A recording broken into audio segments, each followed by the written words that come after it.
If I could only figure out how to get my team motivated. We are never going to get this project done on time. Oh my God, my payroll numbers are insane. Why are we having all this overtime? Do you have these or similar employee problems? Do you feel like some of your employees are just there for a paycheck? Tired of recruiting, interviewing, onboarding, and training just to find out you must do it all over again? Then it's time for you to find out how to have outrageously awesome employees. Sit back, buckle up, and get ready because we're about to drop a knowledge bomb on you. Please welcome to the mic the host of the show, the man who puts the human in human resources, the 007 of team building, the emperor of employee engagement, Randy Starr. Hello, everybody. Welcome back to another episode of How to Have Outrageously Awesome Employees. I'm your host, Randy Starr, and today we have a guest who happens to be the Human Resources Director for Horseshoe Bay Resort, and his name is Michael McKeown. Michael, how are you this afternoon? I'm great. It's a beautiful day in the Texas Hill Country. Texas Hill Country, man, it is a beautiful day there. I'm in Florida. It's a pretty good day here too. But I've spent some time in Texas, and especially in the Austin area, so it's always beautiful down there. Hey, Mike, just to get this started, if you would, just kind of give us some of your background, what you've done, who you've worked for, maybe if you've been in different industries, what you've done, and we'll get started like that. That way everybody gets to know you a little bit better. Sounds great. And that's a great opening question because I've been in several industries, which I think is real unique to HR. I ended up getting a degree in journalism, of all things, from the University of Oklahoma. It's come in real handy, actually, in conducting investigations, writing SOPs and policies. But I went into the Marine Corps after that, after college, and learned a lot about teamwork, which is important later, teamwork and leadership. From there, I was hired by Texas Instruments as a production supervisor, of all things. And then I morphed into a quality teams facilitator back in the 80s when we were trying to regain our quality standards in this country. TI was deep into that, and I was trained as a facilitator to teach work teams how to solve their own problems. What a concept. And then from there, I moved into an official trainer capacity teaching quality tools. Left TI, went to Johnson & Johnson, where they hired me as a training administrator, where I worked at their Tylenol plant in Round Rock, Texas for a few years, then got my first promotion into an HR manager position at the Johnson & Johnson Merck joint venture up in Lancaster, Pennsylvania. That's a story all unto itself. Then it was either move back to Texas or get divorced. So we moved back to Texas. And the deal was, if we move back, I get to start my own company. So for about 4 years, I ran a consulting company called Organizational Change Strategies, and I focused mainly in team and leadership consulting. Then the bottom fell out, as they sometimes do, and I had to get a job again. So I became Director of Organizational Development for Durham School Services, which is a national school bus contractor. And some Brits bought the company and decided headquarters belonged in Chicago. And after our experience in Pennsylvania, I knew I wasn't going north. So I jumped off that train and found this job through a referral contact, and I've been here almost 13 years. Wow. It's been quite a ride. That is quite a ride on that train. And thank you for your service in the Marine Corps. We all appreciate that. That is crazy. You've been everywhere and you've done a little bit of everything. Some very large organizations, Johnson & Johnson, Merck. Yeah. And I agree with you. The up north thing, I just can't understand it. Nothing. The people up north are just fabulous, but I do not know how they do it. I have very good friend and client who's in Fargo, North Dakota, and he has told me stories about how cold it gets in the winter that You know, I was in North Carolina. I moved to Florida because I wanted to get away from the snow. I couldn't imagine what it'd be like if I was there. It's nuts. Right. But what a Right. great what a great background. Very good. I'm sure that and all that stuff is really journalism through Marine Corps, leadership and teamwork has certainly set you up for human resources. That's for sure. What is it in human resources that was the most interesting for you to stick around and pursue that? Well, I came in through the training arm, and I came out of a family of educators, but I'm the first one to go into corporate training, which pays a whole lot better, but we won't go into public education. But anyway, the whole deal was going into HR, I recognized I need to get into HR management to affect the kind of change that I thought needed to happen in the organization I was in. I could only train them so far, but without the systems and processes to support the knowledge they had and to encourage them to use it and keep advancing, I saw a lot of limits on my ability to affect change. So that's when I started kind of lobbying to get into HR management so I could have some say in policy and processes. Yeah. But I love building people. Yeah. The training part is always fun. But you're right. You can only do so much. You can't really affect organizational change there. I mean, you can make everybody as good as you can make them, but if you see things that would be beneficial globally, it's going to be difficult to do from there. So that was a smart move. Tell us a story, if you will, about what you would consider to be your greatest accomplishment in HR so far. Okay, well, I guess I'll go with a macro accomplishment. When I was with the Johnson & Johnson Merck joint venture in Lancaster, it was a startup facility, and it was very much an experiment on the part of both Johnson & Johnson and Merck. They were setting it up as a self-directed work team site. And through a series of unusual circumstances, I got the opportunity to be the HR manager there. And one of my first jobs was to install a pay-for-knowledge compensation system. The whole idea that we had an extremely flat organization and only 10 managers in the whole plant, and everybody else got additional compensation for learning the skills that usually low-level supervisors or managers would do, like scheduling, purchasing, quality assurance, that kind of business. So my job was to build the curriculum, price the jobs, and then implement the system. And it worked beautifully. Wow. Obviously, if you wanted to make more money, you had to add value and you had to prove it. You had to actually get certified in your new skill set. And we even had a couple of cases where if it was obvious that somebody couldn't do the job they'd been certified in, they lost that money until they could get recertified. So it had a lot of accountability built into it. And the best part was we had to train them in so much stuff that they had no idea how valuable they'd gotten. I guess the best story is one of our young men left us because another competitor felt he had all the skills to be a good supervisor. And he said, great, I'll get to go be in charge. And after about 3 months, he was back knocking on our door saying, you know, they gave me the title, but I didn't have near the input I have here. Right. Just a team member. Right. So to me, that's one of my bellwether accomplishments, getting that system in place. That's awesome.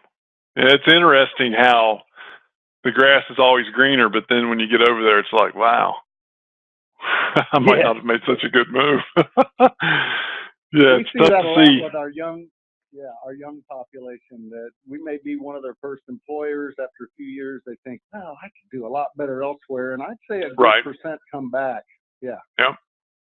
It's tough. It's when you've set a good environment for people, they obviously think that it's going to be better somewhere else. I mean, it might look better to them if they don't have the experience of being somewhere where it's been worse.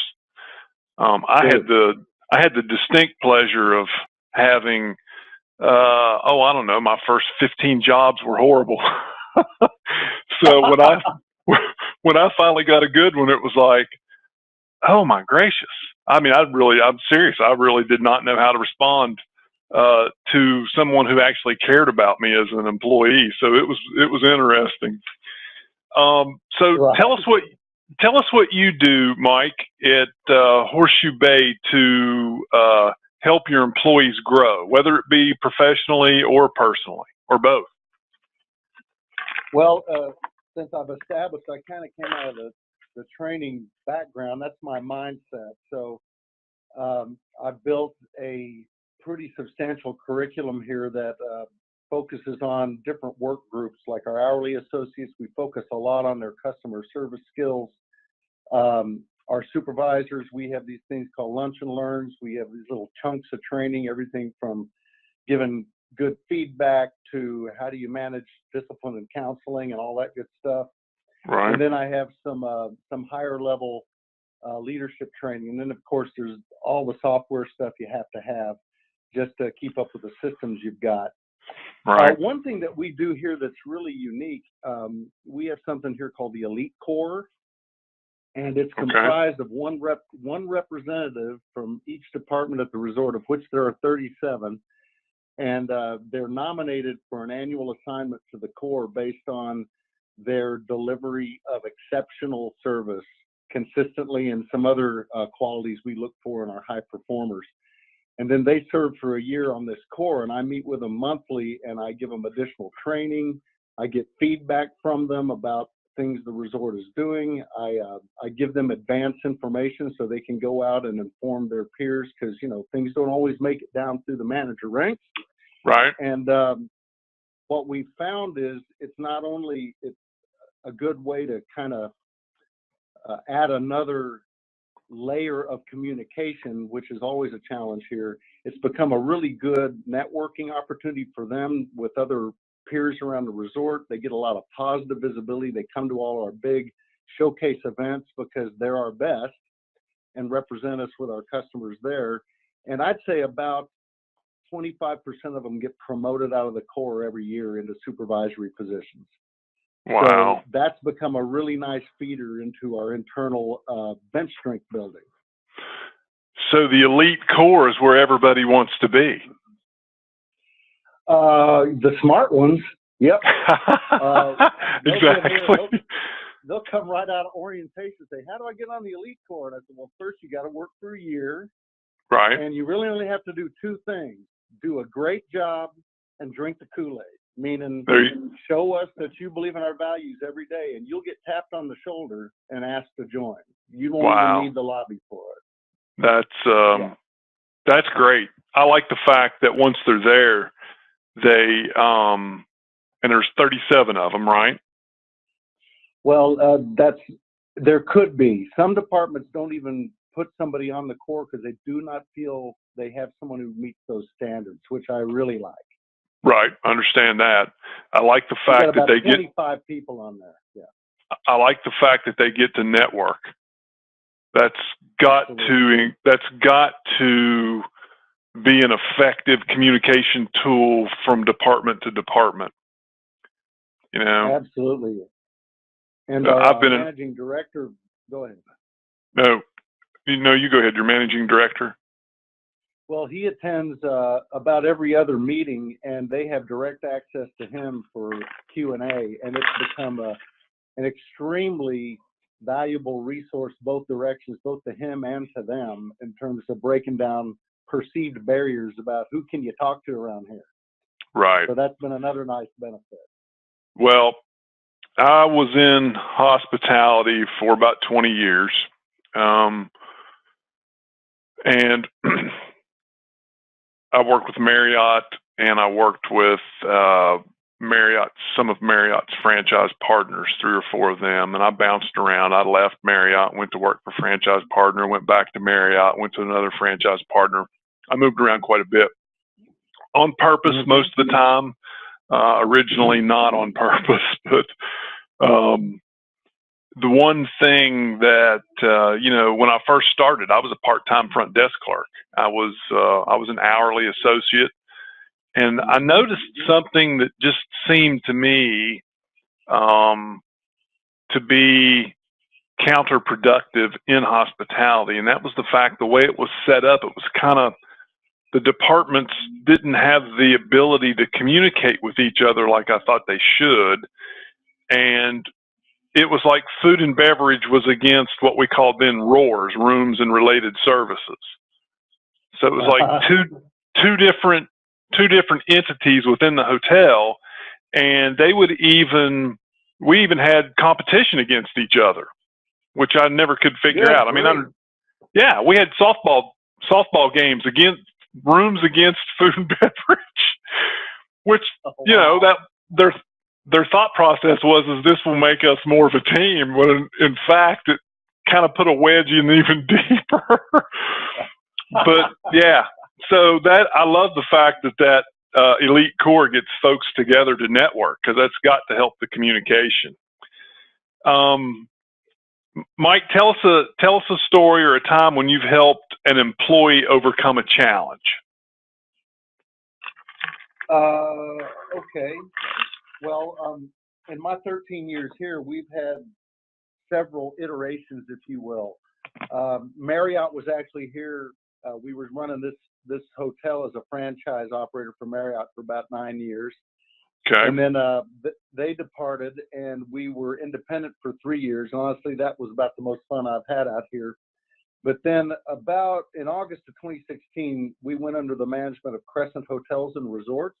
Right. And that's a lot of change, right? I mean, there's a lot of new systems you have to work, new processes and the like. And we had a manager who was very unhappy with all these changes. A lot of her autonomy, like many of ours, evaporated. She had to get approval for more things than usual.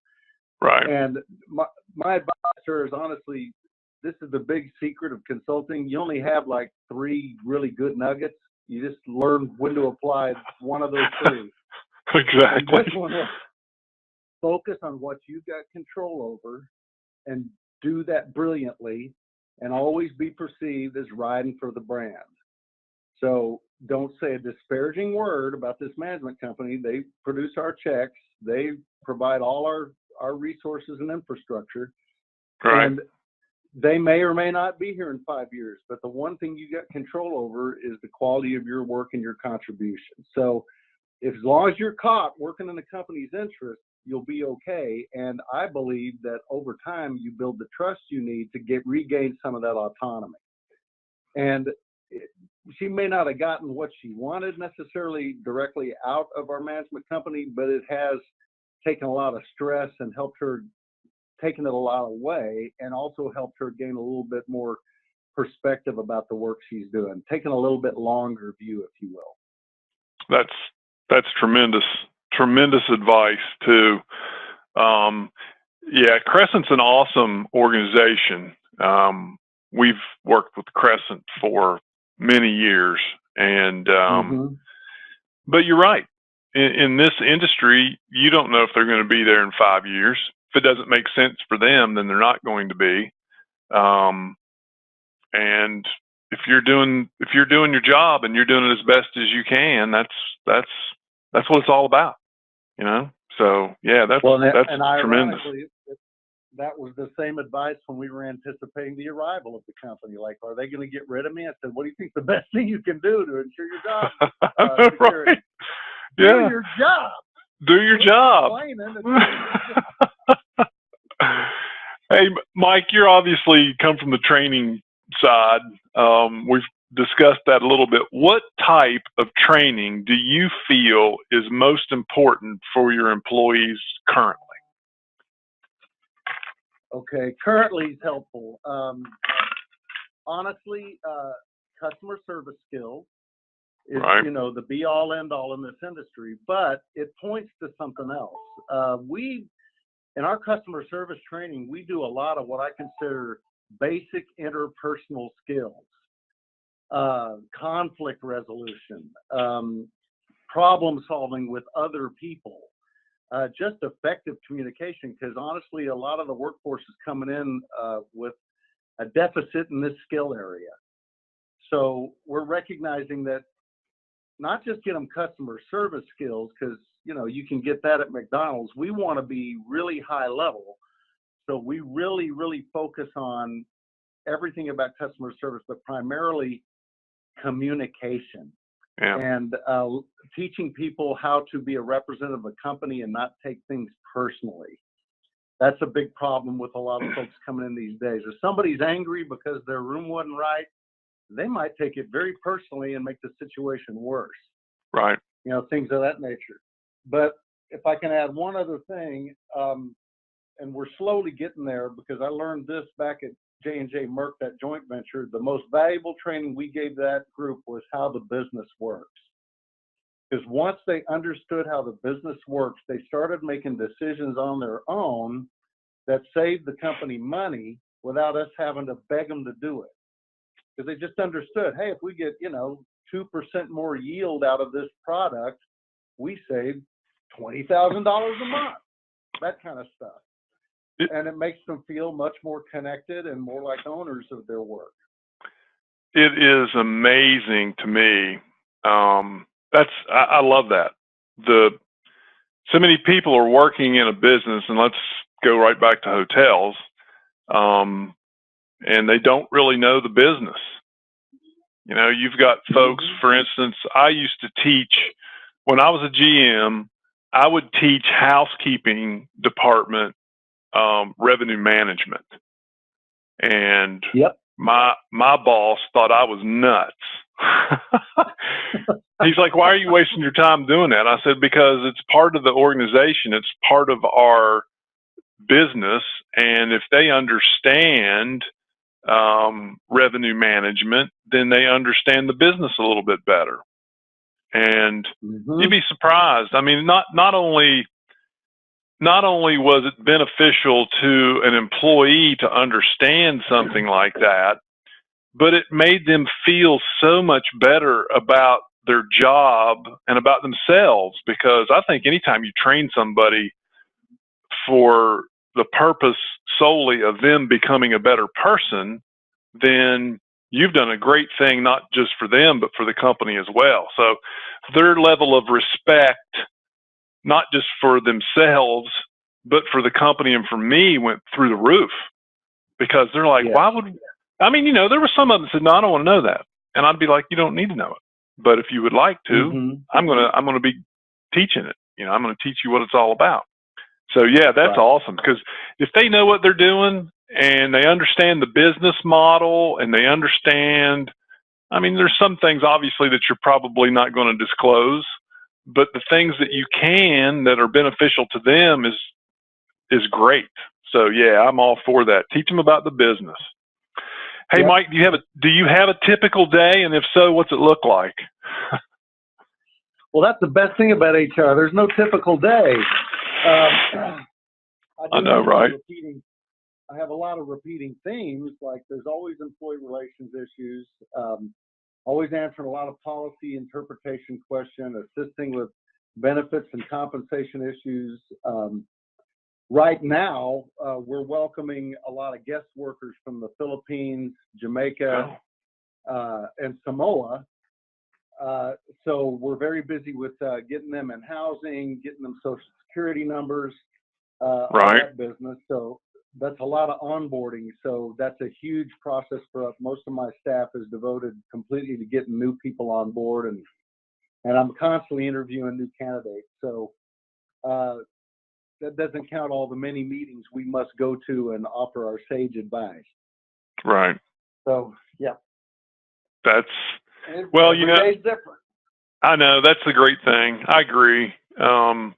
People are people, and they're never the same one day to the next. And I've asked that question now I don't know how many times, and every time I ask it, it's the same. There is no such thing as a typical day in HR, which is why so many people love HRs, because it's not boring. It never is boring. Anytime you deal with people, it's not boring. Exactly.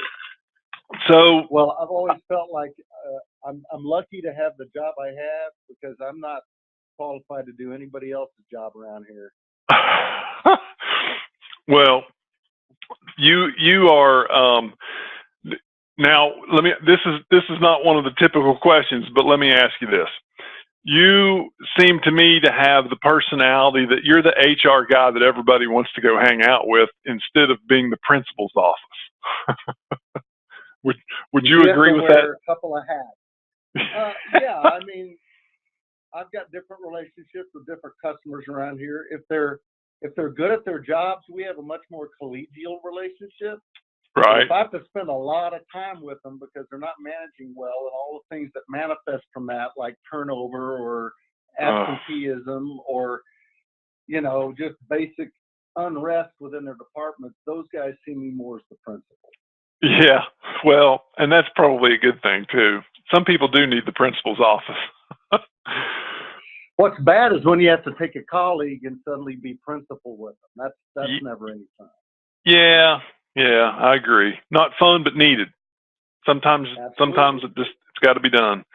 Okay, so I've got one more question for you, Mike. All right. This one's really not for me. This one is for someone who could be listening, who is either contemplating getting into HR, or they have just gotten into HR and they haven't been there very long. And what kind of words would you give them to help them be successful?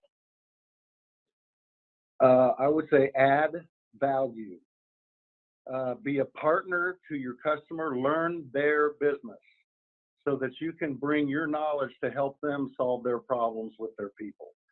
And secondly, I just say get into some sort of HR group, either your local SHRM chapter, or I'm in the local Hospitality HR Director Association, just because in my world I've found that you don't have a lot of people you can really share with. So you need people who can keep you refreshed, who have ideas you may not have thought about before, because we can get real insulated in echo chambers, at least I can. And right. That helps keep me fresh and vital. Awesome. SHRM is a great resource for all aspects of human resources. HR.com is another one.